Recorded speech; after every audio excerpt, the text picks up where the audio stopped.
Article 79 of the Constitution of the Republic of Uganda establishes the third arm of government, which is the Parliament of Uganda, and therein gives it three fundamental roles and responsibilities. One is to perform oversight, two is to legislate, and the third is to do appropriation of public funds. Well, we know that our parliament has had a very interesting constitutional history from the 9 years of Idi Amin, where we had no parliament at all. But now that we have a substantive parliament and the people's house, what has it achieved? But also, we shall evaluate how it has performed in terms of really being a temple of democracy. And to discuss this with me, I'm joined by a panel of distinguished young people. And for those of you who follow this show religiously, you've seen their faces on your screens. Well, from my extreme left is Counsel Isaac Kwagala, who is a civil rights lawyer. Ndugu, many thanks for being here. Pleasure. Yes. Happy New Year. Happy New Year. How do you feel being here again? What can I say? It's quite a good feeling. All right. Joining fellow panelists to contribute to the national agenda. We are happy to have you as well. Thank you. Next to Counsel Isaac is Dr.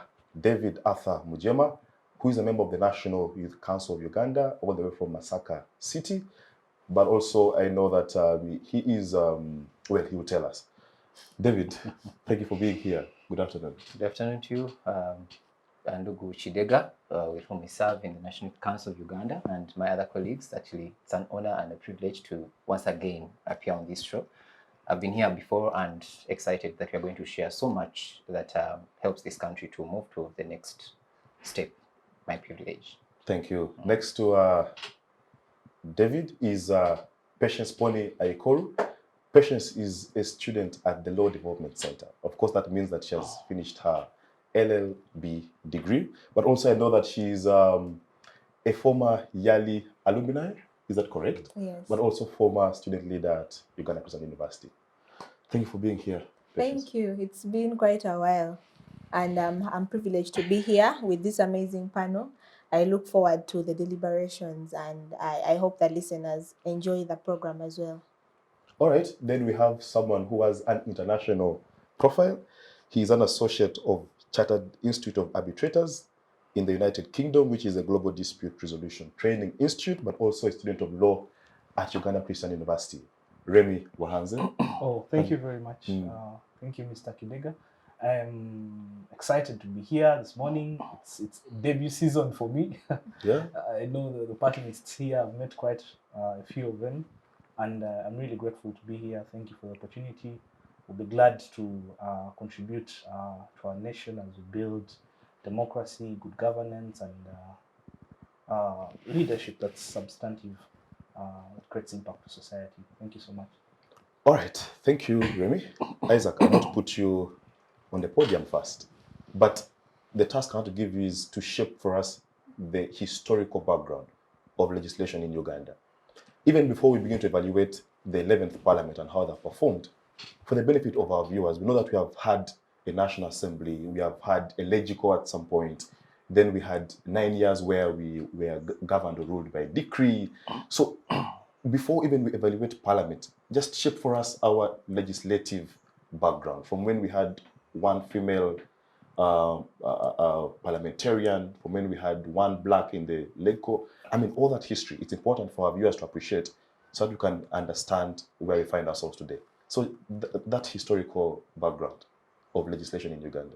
The history of our legislative body, the state legislative arm, which is Parliament, I think dates back to the advent of the colonial masters, the British. So when the British came and they established their authority in Uganda, they first governed through what we call agreements. So these agreements established a certain degree of cooperation with the native, feudal leadership.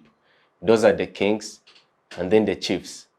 So with time, there was need to have a very functional and solid governance structure, which can be, appreciated by the population and the broader, stakeholders of the nation then. So that's how they conceived and then got the idea to transplant their model of governance, because you know the British govern essentially through their parliament. So they transplanted the idea to Uganda, but then it wasn't as developed and a modern concept as we know the parliament today. So at first it was called the legico, and initially it was constituted by exclusively the colonial masters or their auxiliaries. So, but with vigorous agitation of the natives, we got 1 or 2 seats, especially from the then the 5 core principalities that made up what we know today as the modern Uganda. Those are the kingdoms: Buganda, Bunyoro, Tolo, and Busoga. So with time, there was need to broaden the composition so as to meet the emergent needs of the population. So eventually we got 2 ladies, I think, if my memory serves me right, there is either Sarah Antilo or the mother of the current Mpanga, Wachtiwa, Daudi Mpanga. So fast forward, we of course had a very strong push for independence. Upon the attainment of independence, then we had a very formal legislative arm of the government, which we call the parliament. However, it still carried with it the vestiges of the colonial legacy. In terms of leadership, our first speaker was a white man. Then we had to carve out constituencies for people to directly send representatives, to express their views on national issues, but also to push for the collective national agenda. Then we are governed under the parliamentary system of democracy, the Westminster. So quickly, we have a dictatorship. Of course, we shouldn't lose focus and track of the turbulent post-immediate, independence, the Obote era, then the 1966 crisis, which also has, in many ways, its ramifications have endured up to the present. So it's one of actually the challenges that we are dealing with our parliament, the current parliament. So we have a dictatorship, abrogates the constitution, does that with parliament. Then there is a push, a vigorous push by nationalists, which our current president participated in, the Moshi Conference. Among some of the proposals that were finally assented to collectively was to restore, democracy in the country. So with democracy comes institutions. Parliament is among the judiciary, the functional judiciary, then the executive branch. So now we have what we call some sort of national, legislative organ. Then, of course, it wasn't elected initially because it was some sort of stopgap measure to restore, first and foremost, order, then sanity in the country, then to, facilitate the process for the full democratization. Then, of course, fast forward, we have the 1980 elections. It was a parliamentary system, which now, in many respects, I think, results into the current government. So I would say that, frankly speaking, the 11th parliament, which is the parliament that we have today, in my view, lacks the requisite capacity to discharge its constitutional mandate as contemplated by Article 79 of the Constitution. Why do I say so? Just briefly, it's for 2 reasons. A functional legislative arm of any state should satisfy a 2-tier test. There is the qualitative, there is the quantitative. Now, if you're to assess the membership of this house, you realize that a vast majority of the people that comprise the 11th parliament, their individual leadership competencies and abilities are way below the one for a model member of parliament in any jurisdiction, I should say. Then on the quantitative, I feel that our house is largely bloated. its numerical strength is so exaggerated that it's not congruent with both the political but also the financial realities of our country. So essentially, it's a very heavy burden, on the taxpayer. Yes. David, I want to get back to you and to this, still on the historical background and perspective, but I want us to examine the multi-party dispensation of our legislative arm of government.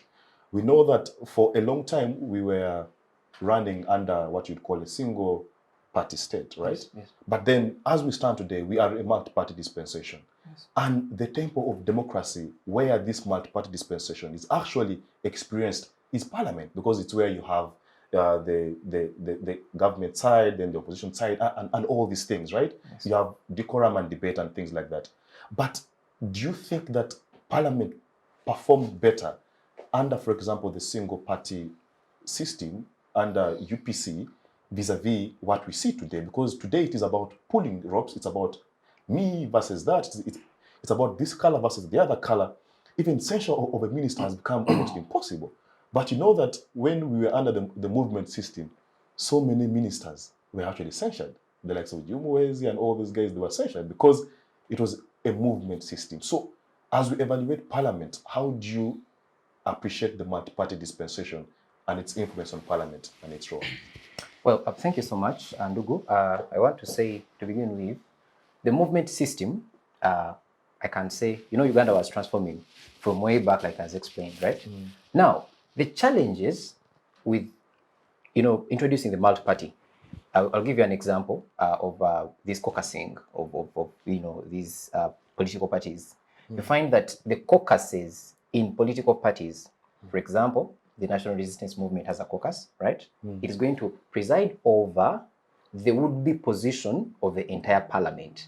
Let me give you an example. We had Wilfred Nwagaba from Dora, we had Sechkubo from Remmy, we had Tinka Simile, I think, from Buyaga, and then they stood and challenged the position of the party, right? And then what was the repercussion? Them being fired from the party. If it wasn't for the speaker to stand and say, no, these people have to remain in parliament. So you realize that even when they introduced the multi-party dispensation, the caucusing within these parties is going to preside over the position of the entire parliament. Then, even when the members of parliament in the National Resistance Movement stood and said, no, we cannot do this, a caucus was called. And then before you know, people sharing 5 million, you're right, bribe. So the multi-party is facing a challenge, in my understanding, of the caucuses within. Because even when the members want to be as independent as they can to serve the interests of the country, because they are sent by the people to serve interests of the country before they serve the interests of the party, you find that the party has a particular position and it is competing with the position of the Ugandans, of the citizens. So there comes in compromise a lot, right? Because there are a lot of members who come usually and they say, no, we can't do this, even if we are the NRM. We can't do this, even if we are, no, we can't do this, even if we are FDC. The country is at stake here. So as it stands, where do these MPs pledge their allegiance? Is it to their political parties? When they are coming to parliament, their allegiance is with the people. When they enter parliament, it immediately changes. They tell them, look, here is the position of the party and it cannot be compromised whatsoever. So you find that the challenge that actually this multi-party dispensation is facing is this caucusing. You get the movement, but the same Ugandans who you're talking about clamored for a multi-party dispensation in 2005 and said that we want to have multiple political parties. So weren't they cognizant of the effects such as this? You have to feel sorry for the population. That what they are being told when they are campaigning is different from what actually happens when people enter that house. When people enter that house, they start crossing deals, cutting deals and all that. Remember, we shall come to that executive part. But here is a situation where the president is given authority in the constitution to appoint ministers. And he appoints 95% of the cabinet from the MPs. So even if the MP is defending the position of the population, he's compromised because he expects to be, or she expects to be appointed a minister. So you find that now the interest of this person who was told that if you are under NRM is going to do ABCD, in the end of the day, or at the end of the day, the MP is going to follow what the chairperson of the party wants, because there is an interest attached to what? To it. So you find that we are facing challenges again in this multi-party dispensation. But if the interests of the political parties were for Ugandans, then where would be the issue? Because if you're following or if you're toiling the political party line, and this political party line in fact serves the interests of Ugandans, then where would be the issue? what I'm thinking is, let me Unless you're saying that explicitly, that the party lines most times do not favor the people, but rather they are about, me political give you an- party entrenchment and things like let me that. tell you this. World over, actually, political parties have not even led to revolutions. It is the people's problems that have led to what? To To revolution. uprisings and revolutions. You find that people have had political parties on so many occasions in all the countries across the world, but the revolutions have been triggered by the need of the people. All right. Yet, political parties are there being comfortable. You see the crisis right now today in the National Unity Platform, right? People are asking, like, where are the results? You get, this is what you promised, and you're doing A, B, C, D. Things are totally different from what the population sent you to do. Okay. You get, because these are the positions of the party, and this is what actually is going to do what? To instill the party for it to serve long. Because when Honorable Mpuga goes to Parliament, there is a way he has to conduct himself and the business, and the people are saying, no, we want this. So you find that political party, to a larger extent, is serving the politicians and not The people. the people. All right, thank you. I have to bring in Poni. Patience Poni, the first woman member of parliament, or if you legco, if you wish to call it, was Florence Alice Lubega in 1917. But today, as we speak, our parliament has over 200 female members of parliament. So as we evaluate the performance of parliament, do you acknowledge, one, that perhaps the female representation has improved? Of course, that could be obvious, but has this come with certain tangible benefits? Are the rights of women being upheld? Do we see issues around domestic gender-based violence, for example? Have they been dealt with over time because of the fact that there have been more women in parliament? Is there a correlation between the two? Okay. Thank you so much for that. I just want to follow up my response with what the colleagues before me have mentioned. They have spoken very ably, and I appreciate the aspect of qualitative analysis versus the quantitative. Like, we have so many members of parliament, and we ask ourselves, what is the pulse of their leadership in parliament? Are they bringing out what we actually sent them to do? And why do we need over 500 members of parliament vis-a-vis the resources that we have? Maybe that's something we shall think about. And of course, what Dr. David spoke about, something to do with how politicians lead. Many a times, I say politicians, when they're campaigning, they campaign in poetry, and when they're leading, they lead in prose. Like, there's so much of but, what if, we are coming back, then all the effort is put in the time of the next elections. And possibly that is why they want maybe to extend the term in leadership, or they wouldn't want to reduce it, because they feel like we have to first of all go back and do our personal interests. And now, before even getting to the aspect of gender representation or gender responsiveness in parliament, there is the aspect of Maslow's hierarchy of needs, where he talks about behavior changes and humanity, about their needs and what motivates them to work. And I feel like that is still attributed to the parliamentarians we have. When they're leading or when they're coming into office, they have all these amazing ideas in the poetry aspect of it, telling the people, hey, I'm going to do this, I'm going to do that. But when they get in place, their first needs of instance are probably the desirables that they want, purchasing cars and all that. Because if, in my sense, if we're to have an active opposition in parliament or something, they would probably refuse the salary that is there, or the benefits that are being given as parliamentarians, because you're saying you're ardently opposing whatever is in place. But because these are leaders and they're in office, they need to accept the fact that they have to lead and represent the person's concerns or people's concerns. But unfortunately, we do not see that. And that is why in our conversations today, we're going to speak about that kind of scrutiny in parliament. Now, as regards to gender responsiveness, indeed, a lot has happened. Looking at where we were coming from, a lot has changed, and we cannot, deprive the factor of appreciation or trying to recognize that today so much has changed. So many women are in schools, so many are working, and there's a lot of gender responsiveness. But then the pulse of this leadership, like you asked, does it matter? Because currently I think the parliament has 48% of representation that is in equality. So it's no longer even about whether it's a woman or a man, but about what kind of quality of this leadership are they up to. Do they know their roles as parliamentarians, or are they going to political party aspects like Dr. David mentioned, or are they just going to sit in place? We ask ourselves about affirmative action. which has been in place and has actually been appreciated.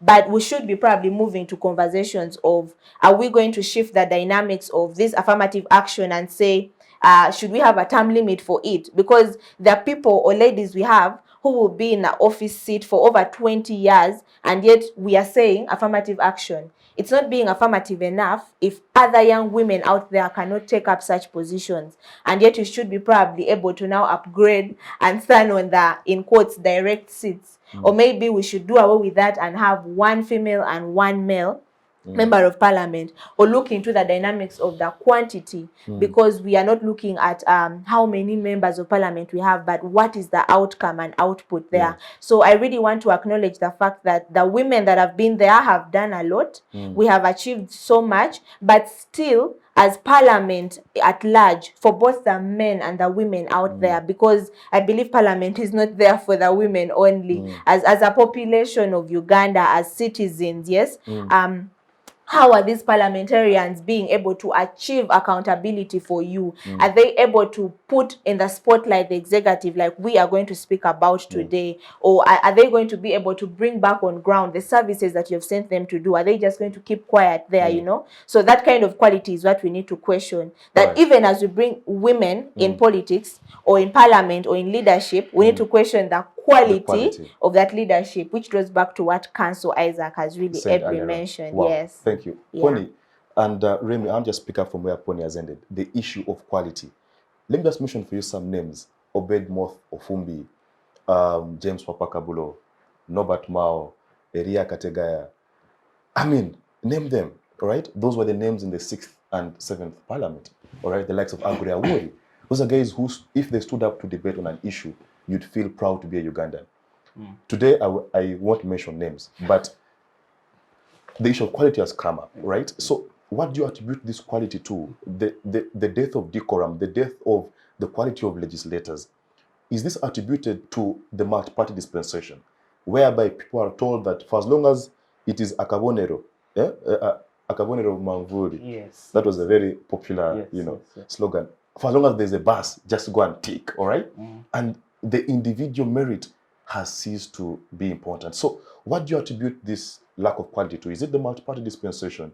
Is it the monetarism in politics that because I have the highest amount of money, whether I can speak English or not, whether I can conceptualize people's issues or not, I can pay voters and they can vote me to parliament. So the quality issue, what do you attribute it to? Oh, thank you very much. And you started with quite, you mentioned quite erudite members of parliament, like Robert Mao, guys like, and I wanted to take you back. My brother Isaac was elaborate when he stated about, he talked about the history of parliament. Where we had members like Daudi Ocheng, we had members like Cuthbert Obongor. These guys were indeed intentional about what they were doing. And now it goes back to quality now, and it goes back to what Dr. David was saying, that you have a parliament that is only looking into when they are being elected into power, they are for the people. And then when they get into power, they are for the party. You understand? So now, what happens? And that's exactly the challenge with multi-party dispensation. That you have, the expectation is that ordinarily, in the books, by the book, sorry, the presumption is that there is going to be a leveled ground for all these political parties, so that these individuals bring in their individual brilliance, they bring in their, So what happens is that because you have your president as, and I'm not going to executive because I know we're coming there, as the national chairperson, you naturally, by natural selection, you have something of the sort that's going to be, one party is going to be more high-handed than the other, one is going to have more powers, more resources than the other. So now, going back to the debate of quality and vis-a-vis quantitativeness. Now, the understanding of quality of a member of parliament is largely premised on what society is, because members of parliament are the face of what society is, what society has degenerated to, what it has become, and what it's about to be. You understand? So now, what is happening is that you have a population that has been sort of, I don't want to say pressed into a corner, or you have a population that's clamoring for survival. And that's exactly one of the arguments that are made by one of the writers in the book, Why Nations Fail. Institutions You know, the moment institutions begin failing, then you probably are going to have a domino effect of each and every aspect of your governance structures. Now, the members of parliament who are voted in this current dispensation are the guys who are probably the most loud out there, who are probably the most, you know, financially endowed. Why? Because the voters in the current dispensation do not understand what the role of the parliament is. The other day, the president, His Excellency was talking about the issue of Bimeza. You know, that degeneration. You know, because what happened previously was that there was a platform where there would be civic debate, there would be an understanding of the politics of the day, there would be an understanding of whatever is happening in the Legislative Assembly.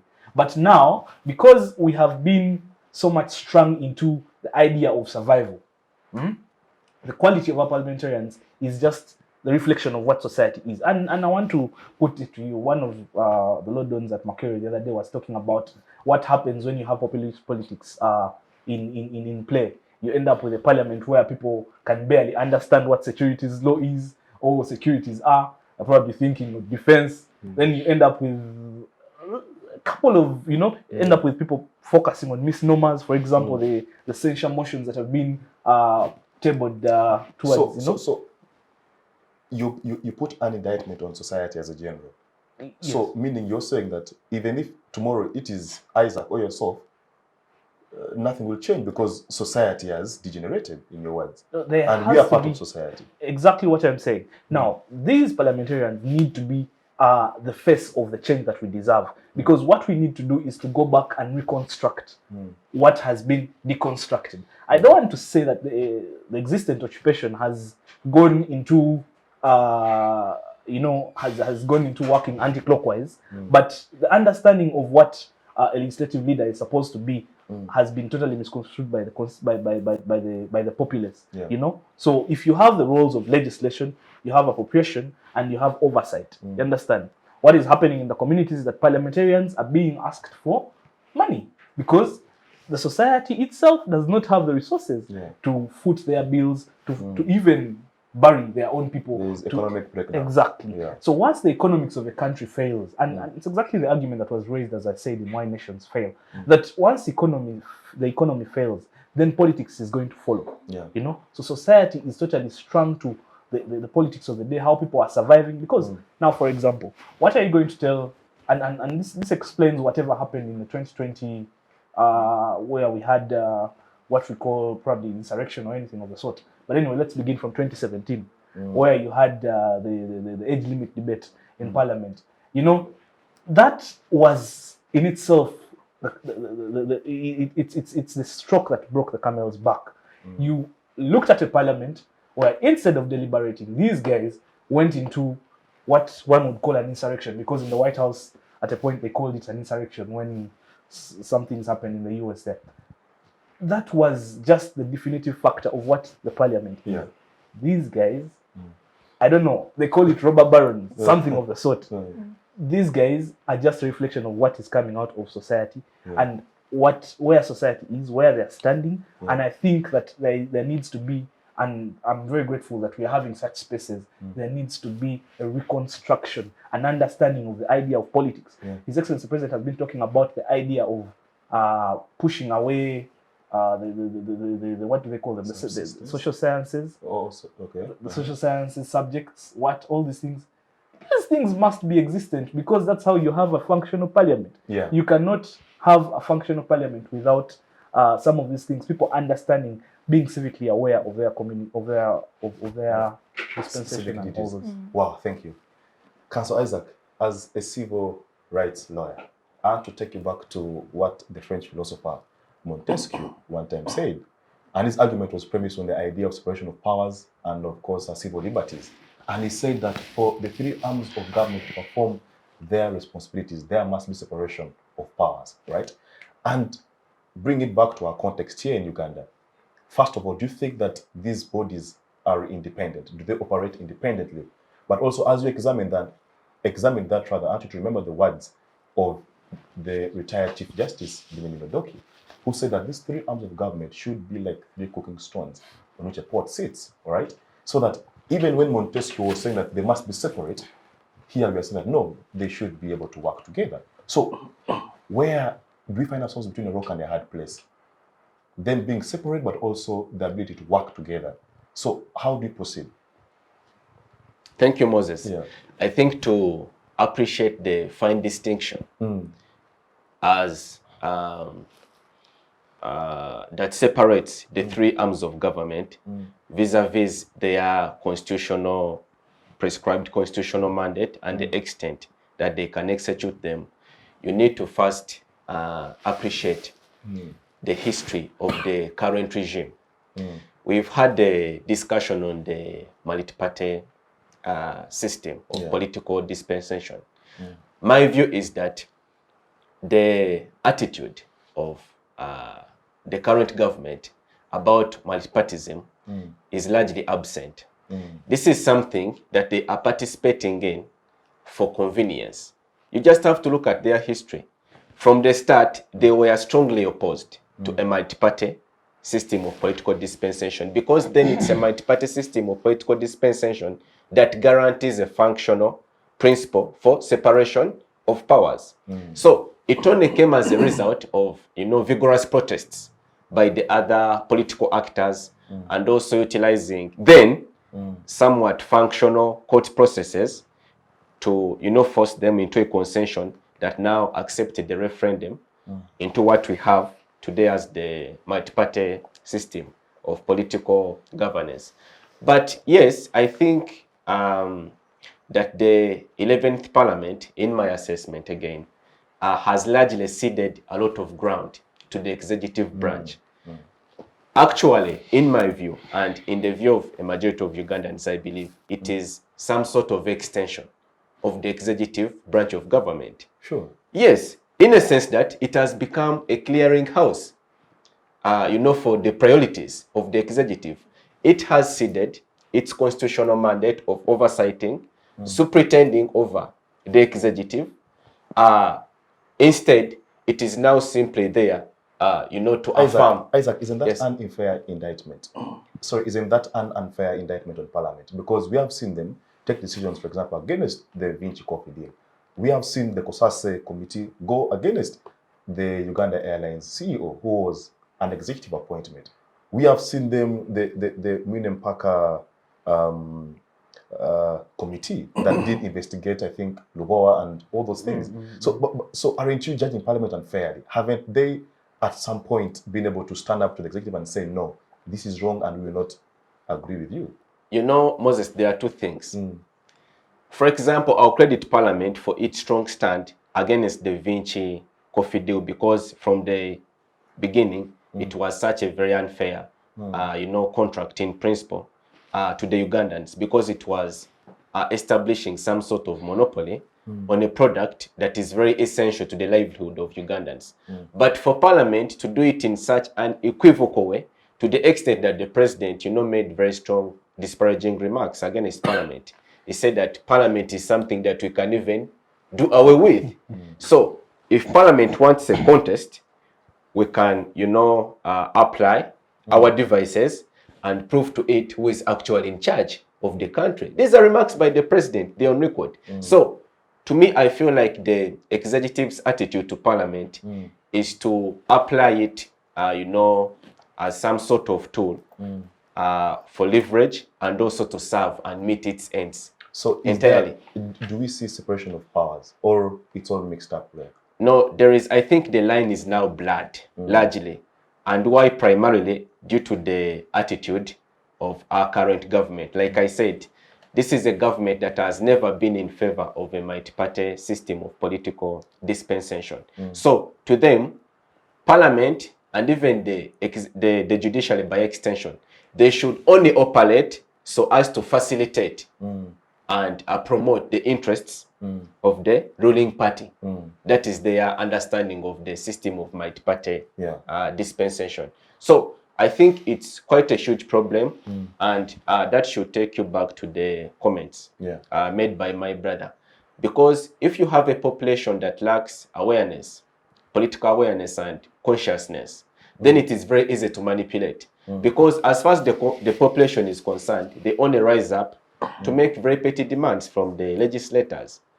I want you to contribute to my son's school fees. If you don't, you're not worthy of being a parliamentarian. I want you, for example, to come and attend a burial of a king.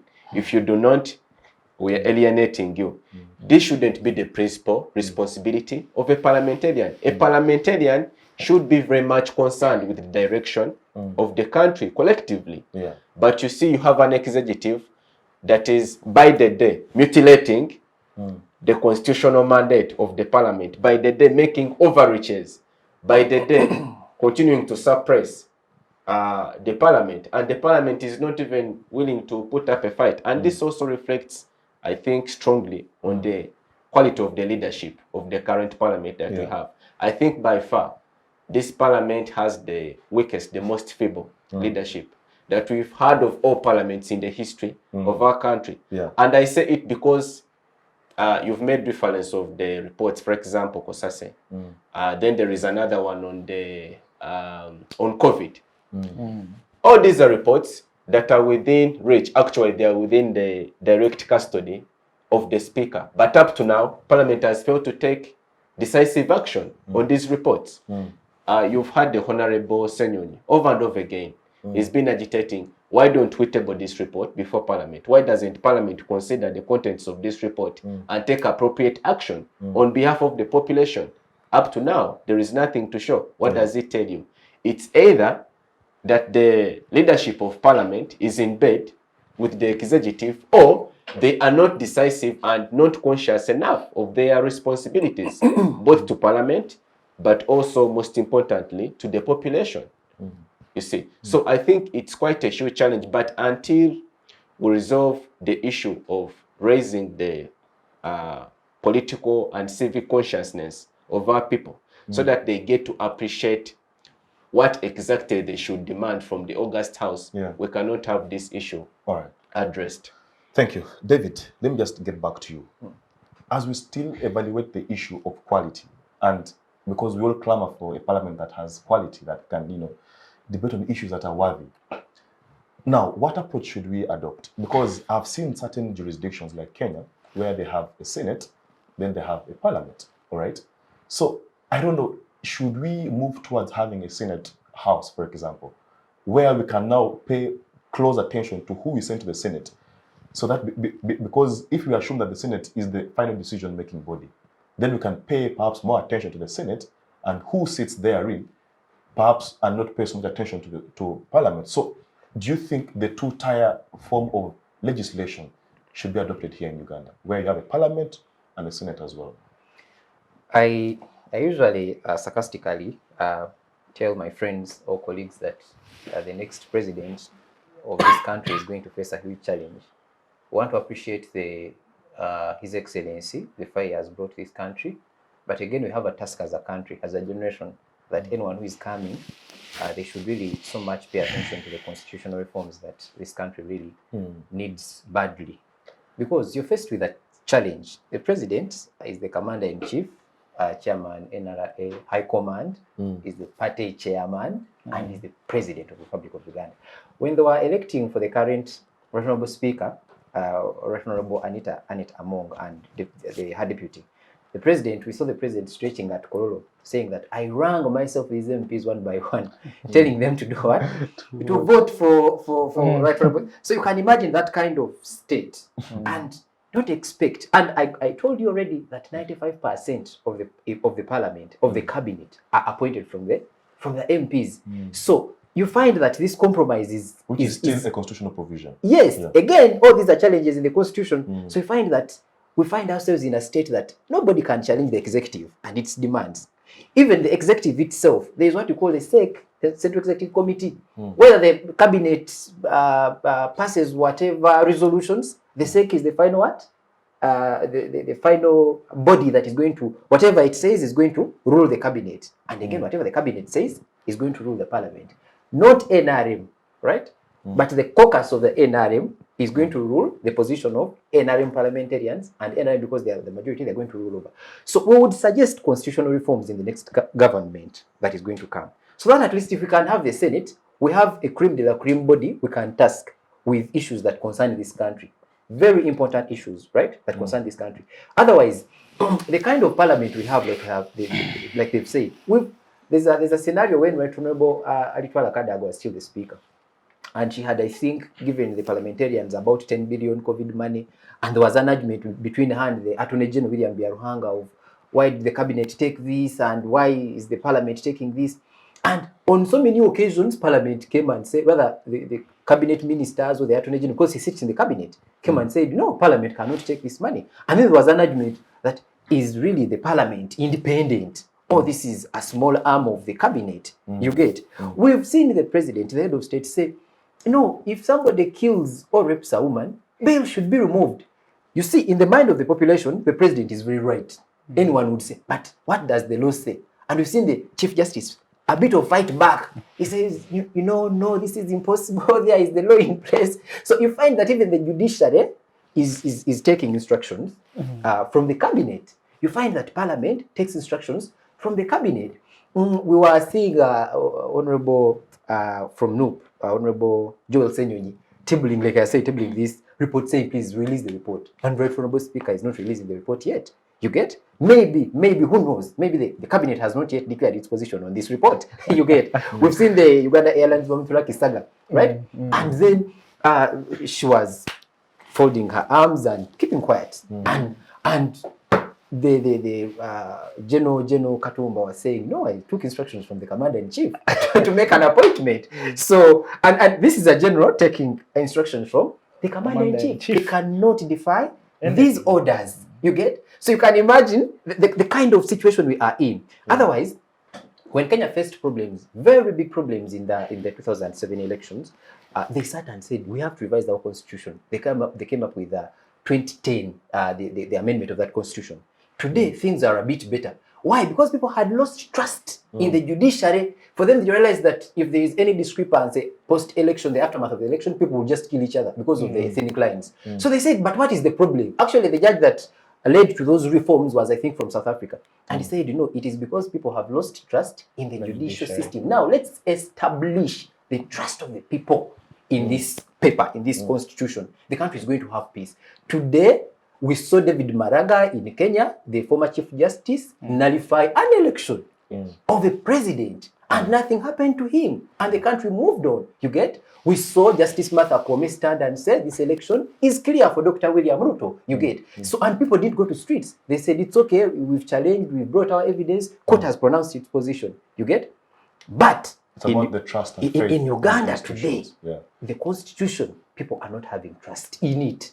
Because people do not have trust in it's because they realize that the cabinet, in this case the president, solves everything. We are proud that the president of the country, if he has come on rallies or severally and he has said, no, in NRM, even if you send me someone who goes and sleep, me, I'm okay. You get? So meaning the faith and trust that Ugandans have in that parliament has ever since ceased to exist.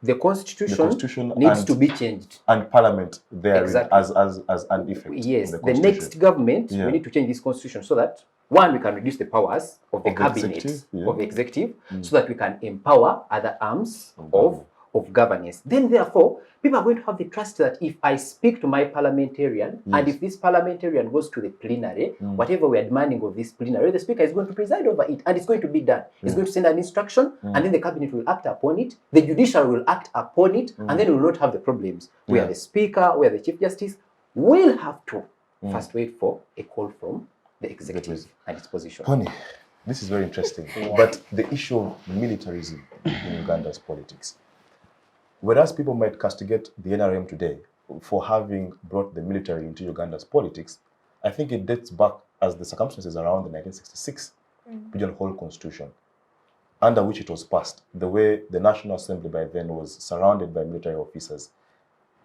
But then bring it back to where we are today, we have UPDF members of parliament. So as we discuss the role of parliament, as we discuss the quality of MPs, perhaps there are things that we are not looking at. That if I get up to speak, what if there is this military officer who is going to see me and then, So do you think that having, for example, UPDF members of parliament are things that we should be able to distance ourselves from and say, no, no, no, no. This is a civil discourse. This is a matter of civil conversations. Why should you have UPDF MPs in parliament? So, as we evaluate the militarism in Uganda's politics, do you think that it's high time the UPDF left our parliament? Or you're comfortable with them being there? Okay.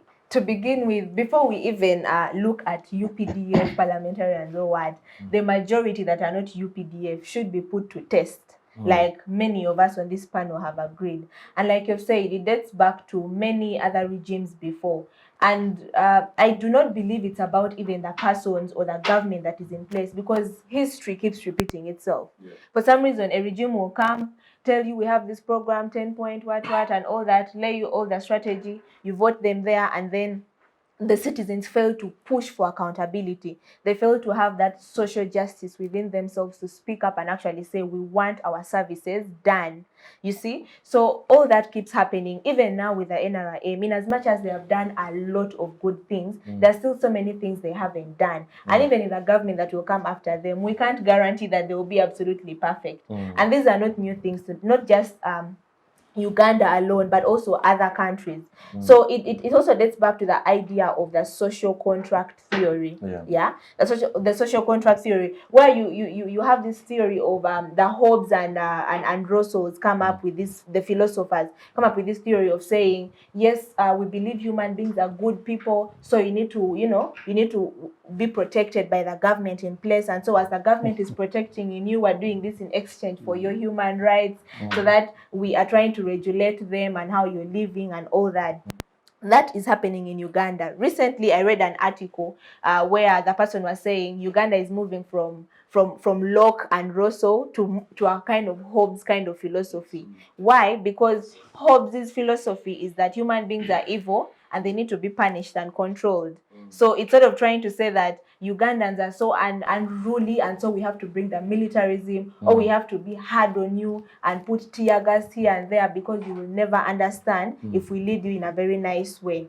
Which is unfair, because by the time... Shouldn't rule of law be the overarching Exactly. hammer? Yes. Rule of law should be the overarching thing. But then you have seen in Uganda that a number of people actually have not been put accountable towards the law because of certain immunities they possess and all that. But still it gets back to what the panelists here have said, that the citizens are too comfortable in their suffering. They're too comfortable in their silence, or it could be best to their human capital or reasoning, but we need to buckle up, we need to get up and be able to put to test what these parliamentarians are doing.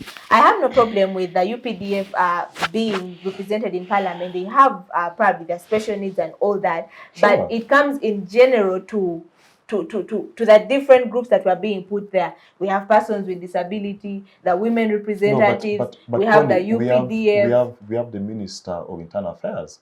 Can the minister ably represent the interests? Has it been effective enough? Yeah, but so, because it's us talking about quality here. Yes, that quantity. Is why we're talking about quality. That if you have one competent Minister of Internal Affairs, he should be able to represent the interests of the UPDF, of the police, of all those bodies that are under his ministry. And that is why we have so many incompetent leaders in parliament. In that, before we begin even pulling out saying the member of parliament for UPDF should be removed or all that, what of all these other ones? Align them all in one thing and try and say we have so many inconsistencies. No, Poni, or we're having a lot of a circus that is happening here. My question to you is premised on, for example, the 2017 incidents around which the age limit bill was passed. Yes. All right?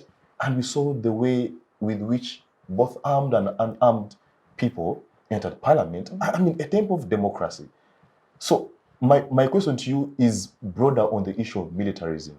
That does having the UPDF in parliament somehow justify the presence of military participation in our politics? Of course, it depends on what circumstances are they coming in. The quality notwithstanding. If the quality is notwithstanding, then of course the militarization is unruly. I mean, why should we have UPDF persons coming in a house of persons that are representing the larger public, you know. Like you said earlier when you were even framing the question, parliamentarians could be fearing to speak certain aspects because they feel like after here I'm going to be pointed out. But in as much as we know that parliament sessions are also public, the public gets to watch it and all that, but even in as much as all that happens, it's still blinded to going to bed in courts with the executive. I think it's not okay for us to have a militarization of our parliament, because I strongly agree to the aspect of checks and balances, the aspect of separation of powers.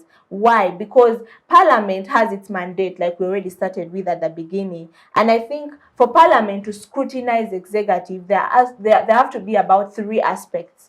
One is that you do that by either having the committees that are in place, like we have mentioned, some committees doing their job duly and very well. However, a number of them are sleeping on their job, and that is why we are even still here speaking about such a topic. The other aspect is on peer-to-peer talks. As an MP, you should be able to put to test that Minister of State, the Minister of Internal Affairs. What are you doing? Why are we still having military people all over? Or why aren't we having organization within the country? Or even the Prime Minister herself. But the problem that comes with that is that when Parliament is questioning the Prime Minister or the Minister of State, it's sort of inclined to a political aspect of it, the party bit, or to the person of that office. Maybe I'm talking to the Prime Minister, as opposed to questioning her role in that office. I'm going to bring my question in an aspect of attacking her as, yes, you're Prime Minister, you're not this and that, you're not qualified and all that personation. And then the other aspect is, of course, through debates. In Uganda, we have bills that are passed, but the debates are not substantive. Like we know, you will wait, the thing is shelved for years. We have a number of policies, international conventions that have never been passed or brought in the country, and yet we claim to be subscribed to international relations and standards. So all those are things we need to put to test. And so for Parliament to be able to scrutinize the executive, they have to put in that. And of course, the last option is putting a vote of no confidence in the executive, which is not possible because Comrade Arthur here said the tyranny of numbers. Exactly, the tyranny of numbers, and even the people who are, you have to be, humble and get to be voted as minister. And somehow when you're voted as minister, you feel like you're no longer an MP. You stop performing those roles, or you feel like you should be a yes girl or a yes man to the president and the executive. So the militarization should really be out of rule, because these people we have put in Parliament are as a result of the social contract theory that we had. And bringing that militarization in Parliament would be a replica of having a Hobbes kind of philosophy, thinking that these human beings are evil, they should be able to speak. And possibly that could be why they're also underperforming, because maybe they have their fears. But that should not be the justification, because this is not something new. Fair enough. Yes. Yeah. Remy, as we take a short commercial break, the issue around the mischief of Article 33 of the Constitution was premised on the idea of historical injustices against marginalized groups of society, like the youth, the women, and all these things. Today, we have a parliament that is cognizant of the affirmative action. All right? You have youth members of parliament, you have the elderly MPs, you have the workers. So as we evaluate the plight of marginalized groups of society, how do you evaluate? Do these affirmative action slots, have they been able to address the issues faced by marginalized groups of society? Like, can the youth say that because we have youth MPs in parliament, issues around unemployment, issues around teenage pregnancies, can the workers say that because we have 5 workers representing us in parliament, therefore issues around our labor rights, issues around minimum wage bill, all those things, and so do the elderly, their social security fund and NSSF and all those things. So is there a correlation between affirmative action members of parliament and the needs of those people? Thank you so much. I'm really drawn to this particular question, because now the previous election where we had youth members of parliament being elected, and prior to that, for example, I come from Eastern Uganda, and we had a member of parliament who was our youth MP, and he probably is somewhere. But that was Honorable Mafabi Ishmael. Mafabi Ishmael appeared in parliament twice The day of swearing in and another day, they asked him to come. So now you have a group of youth leaders who are totally not attached to what the youth are asking for example. So now when you have such circumstances, and that's exactly what they are using now. Now these youth slots of late, and I think you remember the election that took place in Western Uganda, youth MP, that election of Mwine Mpaka and the son to the Honorable Tumukunde. You know? Now, what is happening is that these guys, the establishment, what I'll call the establishment, is now progressing through the ranks. Now, the politics of the day are being run by a certain, what the Honorable Tumukunde used to call the old guard. Because the old guard would tell you that we are bringing our people. So now, when we're bringing our people, that means you guys must, and that's the understanding that even proliferated into the Eastern Uganda election of 2020. I don't want to go into those nitty-gritties, but those who know what happened. So now, when you talk about representation, first of all, the process has been flawed. So when the process is flawed, now, do you expect that there is going to be effective representation? Do you expect that there is going to be representative sort of the interests of the youth are going to be effectively advanced? Of course not. Now, even the youth themselves, there are things that are going on in the elections. You know these things, marred by violence and all those things. It is still the race for survival as I started, Because now, if you're asking a member of parliament for the youth to go to parliament and for example, talk about, I think there's a law that was recently, one of the MPs was talking about relating the minimum wage bill, because these are things that are affecting youth, That law to date is still somewhere stuck. We need it as much as possible. We're talking about things like young lawyers being underpaid, talking about medical interns being, So all these interests need to, first of all, feed into the process. Once you have an equitable process, you have clean people voting these people, and then now you're going into the effective representation. Because what is going to happen is that the youth are going to draw back. Because these people have been elected in these positions, in a manner that they do not agree with. You understand? What happens now? How do they? Because in the first place they were not working together. Now, because a certain minority has sat somewhere and gotten these people in power, then you have now. What's the connection? You get the point. So what I am saying is, for example, if you're talking about the elders, and I was very, very excited about the elders MPs because it's sort of leveraged, but I've not had any of them say anything or do anything before the House of Parliament. But I thought maybe there would be a way we would leverage that position to help the elderly. Wasn't the midterm access bill inspired by, I think, one of the workers' MPs or elders? Oh yes, midterm access to NSSF funds.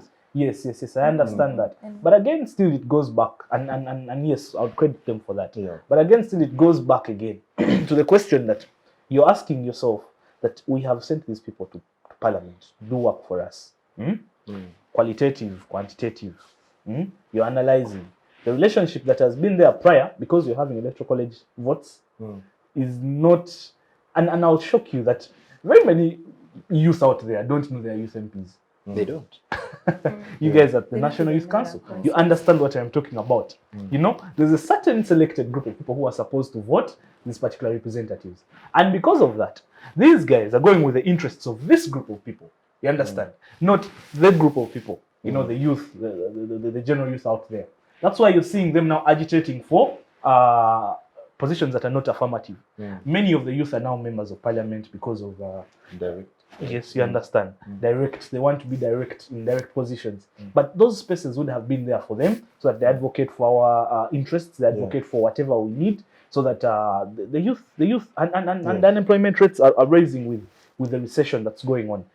And that's exactly, probably we shall go, as we discussed, we're going to go into the idea of the finance, the economics of of our country and all those.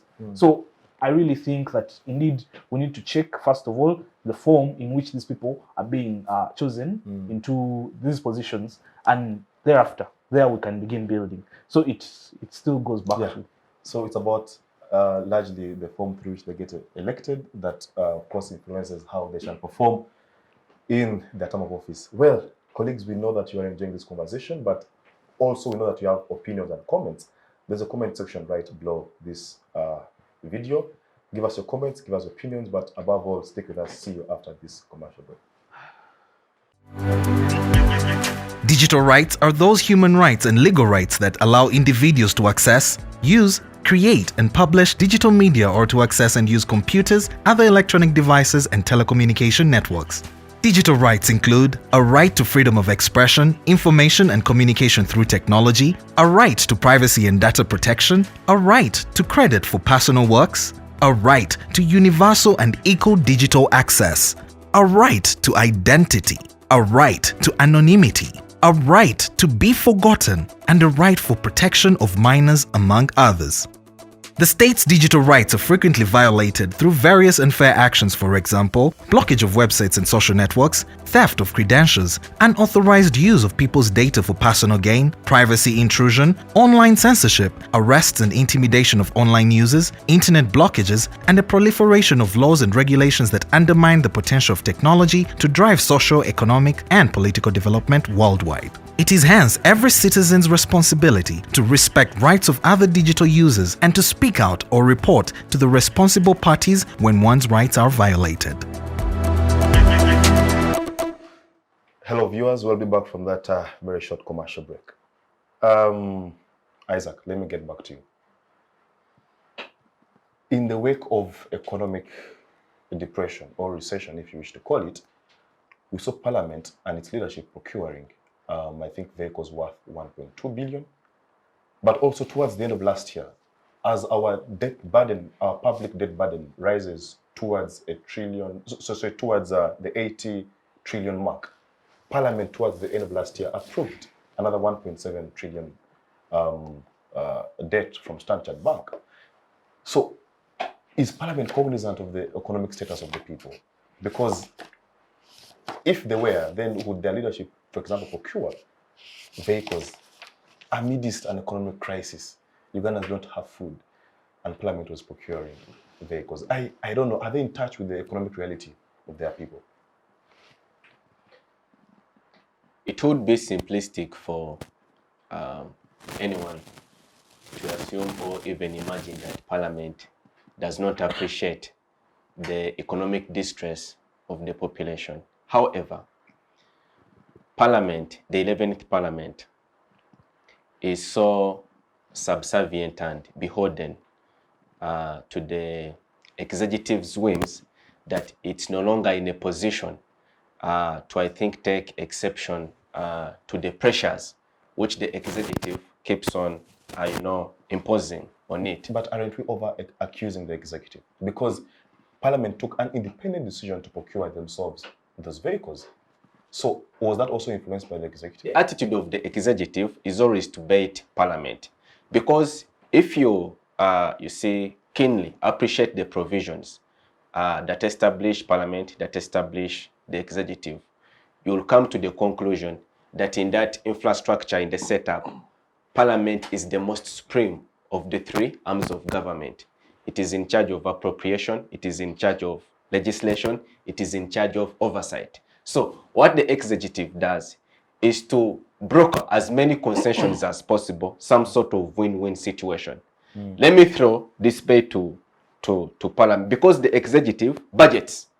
It makes the budget. Then it presents it to Parliament for approval. So the executive, being conscious of Parliament's supreme mandate, it applies trickery on Parliament by baiting it into some sort of compromise, a win-win situation. I enclose a material benefit in the budget that accrues directly to you in return of a certain favor, because it's a symbiotic relationship. I budget, but you approve. But if I know that what I'm presenting is not agreeable to the needs of the population at the time, but I need it badly, what do I have to do? That's the only way to push it through. So the executive knows way too well that the quality of the parliamentarians that we have, they have been so battered, number one. And then over time, by the systematic, and sustained attack of the executive on parliament, it has been weakened to the extent that it's now simply, like I said, a clearing house. But Council, you've been a speaker of the Makerere University Students Guild, all right? I think you're the 84th. But because as Parliament, you have the discretion. If you notice that there is a given budget item on the budget that accrues direct benefit to you, but then your conscience disagrees with it, then it is at your discretion to either get it off the budget or maintain it there. So aren't we overly accusing the executive, even when Parliament on its own feet, on its own weight, has gone ahead to take decisions against the people? So I don't know, from your experience as a speaker, do you think it is possible that the executive can overly influence the Parliament, even when Parliament does not want to? You see, this is the result of the entire situation. It is the attitude of the executive, because it's been in power for such a very long time, now for I think the last 36 or 37 years, Yes, that increasingly it has weakened Parliament to such an extent that Parliament is no longer in a position to protest executive overreach. So what happens therefore as a result? Parliament also has to some sort of do self-censorship, and this reflects even in the nature of leadership that we have. If we have a leadership of Parliament that is not decisive to protest some of these actions from the executive, if all it does is to, always willfully and blindly submit to every request by the executive, to the extent actually that the leadership of Parliament at times directly promotes the interest of the executive at the expense of, executing its mandate. We've seen it in various fora. The leadership of Parliament comes and pronounces a position which is not only in agreement with the executive, but to a larger degree, it's as if it's superimposing it even on the conscience of the independent thinking members of Parliament. So this is the regrettable state of affairs that we have in a country, that we have a conflation between the executive arm of government and the other two separate but independent arms of government. So it is not unfair for us to indict the executive, because the executive then, as the policymakers, as the people that primarily govern, they have, I think, a higher responsibility to also reflect some sort of good attitude towards the free and democratic governance of the country. So if they cannot do it at that level, it has a cascading effect on all the other organs. So you have a compromised Parliament, you have a compromised judiciary, you have an increasingly apathetic, disgruntled and bitter population, which now in our case we are largely resigned because of the events that happened. So therefore, to me, I think it is fair to indict the executive, but Parliament largely for its weak leadership. Yes. David, let me get back to you. Yes. Parliament, one of its core responsibilities is appropriation. That Ugandans pay their taxes, and this money is budgeted for by Parliament. Parliament has continuously awarded the defense budget the lion's share. But as we speak today, issues around insecurity have never been resolved. You look at the ADF that continues to cause havoc in Uganda. You look at our porous borders in Turkana. You look at the issues in Karamoja, whereby cat rustlers don't seem to stop killing each other. You look at even human security itself. You look at, for example, the attack on police posts. So is Parliament appropriating money in a way that realizes the priorities of the country? Shouldn't more money be going towards the health sector, for example? So the issue of priority of appropriation of the national cake, is Parliament doing what is expected of them? Thank you so much, Ndugu. To begin with, I'm a doctor. It so much hurts that whenever there's that, I've read that Permanent Secretary Dana Atwin is saying, Honorable Dana Atwin is saying that they've allocated 3.4 in the 2022-2023 financial year. I think a quarter, 3.4 trillion for health, whereas we are moving a little bit, a step, but that's not fair, still enough. for the health of this country. Going back to, I want to bring them together. Going back to the security, even the United States of America, the most powerful nation under the stars, has issues with insecurity. I remember Donald J. Trump was saying that the NATO budget should be reduced from $700 billion US, and then that caused jitters. Because you see, even its borders are porous, USA. People are coming in from Mexico, they're having a lot of issues with immigration. I've read a report that the gun shootings in USA are overwhelming. People who have died because of guns in USA are more than all the wars that USA has been to. So you see that the insecurity alone, if we were to say that we should give our country's defense a good budget, it's justifiable. Nobody has objection about that. Uganda today, I think, has been ranked, if I'm not mistaken, is part of the most, the greatest 15, is part of the 15 countries, first 15 countries in terms of military and firepower here in Africa. So we have come from far today, and we are dealing with a few criminality and then insecurities around our borders. So I would suggest that for a right-thinking Ugandan, actually we should strengthen more our defense, because we are helping even other countries reestablish their defenses and security, right? I'm just being honest, right? But again, why are other sectors not given enough money? It is not because defense is taking big money. It is because other sectors have been underlooked not to be important, yet they are important. Why are we having all these presidential advisors? Why are we having all RDCs, deputy RDCs? We are having an inflated parliament. Somebody called it a bloated parliament. I think now that is the reason why, actually, those are the sectors that we should touch, we should cut and allocate health, allocate education, allocate the administration. But unless we curb the corruption, because you have a big elephant in the room. Because, David, why I ask is that someone would have imagined that for the amount of money we invest or we budget towards the defense, we will not be having issues like police posts being attacked, all right? We wouldn't be having issues like, for example, ADF, because we are in fact sacrificing so much towards our defense. So I don't know. Is it worth the continuous yes, budgeting? are you saying that we withdraw the funding or we cut the budget so that they don't get attacked?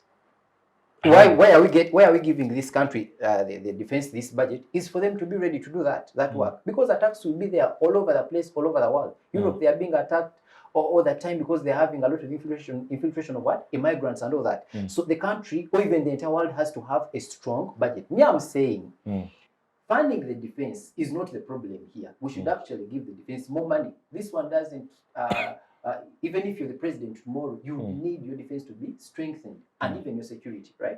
But now the question is, there are other sectors where we are spending money that we should not be spending money. Like I was telling you, we are holding elections here. For example, we're the Youth Council, and we're spending 50 billion to organize an election where the National Youth Council is getting 2, now they've just increased to 4 billion in a financial year. Why are we wasting all that money? Why are we wasting all that money? You get here in Uganda, there are so many dignitaries having lead cars, all that is fuel, all those are allowances. People are doing medical tourism instead of investing in this country's health system, right? By the way, even without forgetting, I'm standing as president of Uganda Medical Interns. So I would ask for the vote for all the interns that are watching. But one of the reasons why we're coming through, You should pay for that.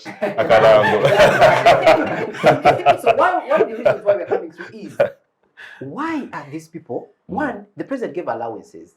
30% should reduce to 10%. We are making a deal with government, right? That the president suggests, okay, these are just allowances. Why? Because we want to increase the take-home package for these young people. The health sector, you saw the news making rounds about Honorable Barrio Musi, he faints, and then in his own home state, he cannot get the health attention you get. We are saying that there are so many other things that this country is spending on money, they are not worth it. Let's not touch the defense. Let's touch all other things that are not necessary. And I appreciate government has acknowledged what we are saying right now. They are now mergers. Government is saying the cost of production is, rather the cost of administration is huge. Now they are going to bring all these other directorates, mania authorities back to their mother ministries. Government has not been recruiting since COVID, the public service. Why? Because it doesn't have money to pay the people. As I speak right now, medical interns have not yet got their salary on account. But again, we are buying all these cars, like you said, we're buying all these cars at a huge cost. Again, Ugandans should be, I don't want us to be intellectually dishonest, right? There's something that you hinted on, I wanted to supplement on it. We cannot be the same Ugandans who are telling these MPs to be fair, yet we are the same Ugandans. When these MPs come to ask for votes from us, we're asking birthdays, graduation money, ambulance money, wedding money, shower money, You get? It is that, let me tell you this. These MPs are going to steal, like it or not. Why? Because we stole from them. We lack civic competence as a society. You understand? The moment we extort from these people and they put their buildings and plots of land in the bank, I'm telling you, when they enter that parliament, these banks, the money lenders are always there to give them the money to run their lives. They're going to, it is just automatic. They're going to first look after their lives, sort their business. Again, the speakers, who became the speakers of the house, you saw the Kavio when they were running their election. And MPs were broadly getting bribes and saying, this one has given us how much, this one. And then you condemn the speaker, the speaker's office from purchasing all those cars and all that money. But you stole from this person who, when he was coming from power. You stole from the president. Good Because if the president doesn't give us money, we will not vote for his vote People are going to Chankwan's broad daylight saying, this is little money, 20 million. We need 40 million as MPs. And Caucus has said, I saw Honorable Muhanga one day saying that, COVID money, you are shouting that we have taken 20 million. It is even little. We need 40. You get? So let me conclude in one second. So if this is the nature of society we are running, even as the voters of these people, we steal from them, they steal from the speaker, and then even these big people are going to have to put back the money that they wasted on the population. So let's not touch the budget of defense. We need security. We need defense for this country. Let's cut the costs on all other unimportant things that we are wasting money on. All right. Thank you. Amazing. Poni, as we look towards Parliament's responsibility on legislation, Parliament in the past, I think, 1 year has managed to really pass and legislate over, for example, the Computer Misuse Act and so many others. But of course, of recent, we also saw them take a firm position on the Succession Act, I think, But the point is that its ability to legislate and pass laws, because I think Article 79 stipulates that these laws shall be passed for the governance, for the good governance, of this country. So now the question is, as Parliament moves towards legislating laws, do we think the laws are being passed for the people, or do you think some of these laws being passed by Parliament are against the people? And perhaps you would interest yourself in the basic structure doctrine principle, that because certain provisions were amended or removed from the Constitution, the basic structure outlook of the Constitution has been affected. That if you remove, for example, term limits, then issues like human rights, whereas they might still be in the Constitution, their efficacy, they become weak, all right? So do you think that Parliament should, at this point in time, think about restoring the basic structure doctrine of the Constitution, or they should continue with what they're doing of just passing, acts of Parliament and things like that? So let's evaluate how they're performed in terms of legislation. Well, in terms of legislation, I must say Uganda, I think, is one of the countries in Africa that has the most number of legislations and written policies. Like, if we to get into that business of selling our policies, I think we'd get some money to probably solve our debt burden. That's how much we have on ground. But the question comes to how applicable is it to our people and the people that are formulating it. Recently, I was speaking about the Computer Misuse Act that was recently passed. And I was speaking specifically to the aspect of even the people that are passing this act or this law might not be able to understand the working of the act they are passing. Why? Because maybe many of them are not even on the internet, or they do not know how to use the internet, or they do not know the impact of passing such an act to the people that they intend for it to pass to. That goes to decentralization of these acts or laws that they are passing. Fine. One of the major roles of Parliament is to pass laws and all that, but the way they are reluctant, in as much as they have also been reluctant in the financial aspect, like Doctor has ably mentioned, they are so reluctant on laws in that people who put them in power or in those positions are so withdrawn. They do not even know what is happening anymore. During the break, we spoke as the panelists and we were saying we practically don't even have a parliament because they're doing nothing there, most of them, you know. There are some who, of course, are doing their best, but a lot of them are having that backlash. So these laws are always shelved. I think the procedure is so long. They have a lot of bureaucratic tendencies. even while passing them. In as much as they're given the right to, you know, debate and all that, sometimes even the outcomes, you know, it's obvious. You're waiting for executive to assent to it before you can even realize your objection as your objective as parliament. But even before that, the manner in which these laws are debated, it is so substantial. The parliamentarians do not put effort in trying to understand what these laws are and what is the impact of this law to the people on ground. They will pass it and leave it at that, and they're arrested. And it gets back to the human capital. The citizens are not aware of many of these laws. They think, oh yeah, MPs are there, we're going to ask for money for our burial, our birthdays and all that. But not knowing that those laws impact so much. Policy impacts so much on what is brought out of parliament, because it's because of those policies that's where we hear the president coming for the talks on TV and telling us this and this is happening, there's this lockdown happening and all that. But then getting on board to the implementation bit, I feel like that's now a word that we should even forgive that word in Uganda, saying laws are there, but implementation is a problem. Like, that word implementation has suffered so much, but it is a reality, and it is a very sad reality that we have policies, youth policies, we have so many laws that come on ground, and they do not, they're not effective enough. We do not see the pulse of these laws on ground. You come up with like the Succession Act that we're talking about, the practicability of it, you know. Judiciary will come, yes, and have its independent ground in court and all that, but the parliament is the one that is passing these laws. Is it going to help that one person on the ground who is actually lining up for over 4 hours to vote for you or not? Possibly not. But of course, I'm sure they get all the sitting allowances and nice breakfast and whatnot while they're passing, and possibly that is why they're probably prolonging the procedures. But there's a lot that needs to be done, and it gets back to the citizens.